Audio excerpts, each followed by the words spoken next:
महत्त्वाची बातमी अमरावतीतून। तांत्रिक बिघाड आणि तो दुरुस्त न झाल्यानं ग्रामस्थांना सहन करावा लागणारा मनस्ताप, यातून चक्क तरुणानं महावितरणचं उपकेंद्र पेटवलंय। अमरावतीच्या वलगाव उपकेंद्रामध्ये ही घटना घडली। रेवसा गावामध्ये संपूर्ण रात्र वीज पुरवठा बंद होता। रात्रीच्या अंधारात वृद्ध, लहान मुलं, आजारी रुग्ण यांना त्रास सहन करावा लागला। सकाळ झाली तरी वीज आली नाही आणि महावितरणच्या अधिकाऱ्यांचे फोनही सतत बंद। अखेर लोकांचा संयम तुटला। दुपारी 2 अनोळखी तरुण वलगाव उपकेंद्रात आले। कुठलीही पूर्वसूचना न देता त्यांनी थेट ऑफिसमधील टेबलवरती पेट्रोल टाकून आग लागली आहे आणि तिथल्या ऑपरेटरलाही धमकावलं।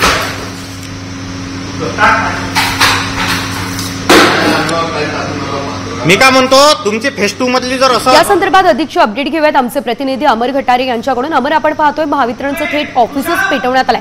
कुणाला काही इजा झाली आहे का, दुखापत झाली आहे का, काय अपडेट आणि मागणी काय?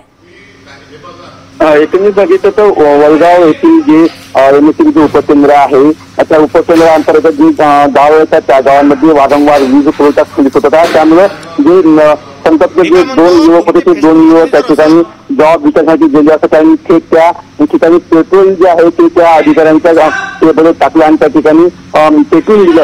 मी बघितलं तर त्या ठिकाणी जे टेबलवर बसता गेले ते जळून खाक झालेले आहे आणि त्यामुळे जे संपूर्ण त्या ठिकाणी इथं खबर झाली आणि थेट ज्या कार्यालयात जाऊन पेटे टाकून ते कार्यालयात जाण्याचा प्रयत्न केला होता। त्यासोबतच त्या ठिकाणी अधिकारी होते त्यांच्या अंगावर सुद्धा पेट्रोल फेकण्याचा प्रयत्न त्या 2 युवकांनी केला। मात्र ते जे अधिकारी कर्मचारी त्या ठिकाणी तिथून निघून गेले। मात्र त्या ठिकाणी जे टेबलवर जे दस्तावेज होते ते पूर्ण जळून खाक झाले। त्यामुळे आता या ठिकाणी पोलिसांनी जे आहे त्या 2 तरुणांविरुद्ध गुन्हा दाखल केलेला आहे आणि अद्याप दोन्ही जे आरोपी आहेत ते फरार आहे।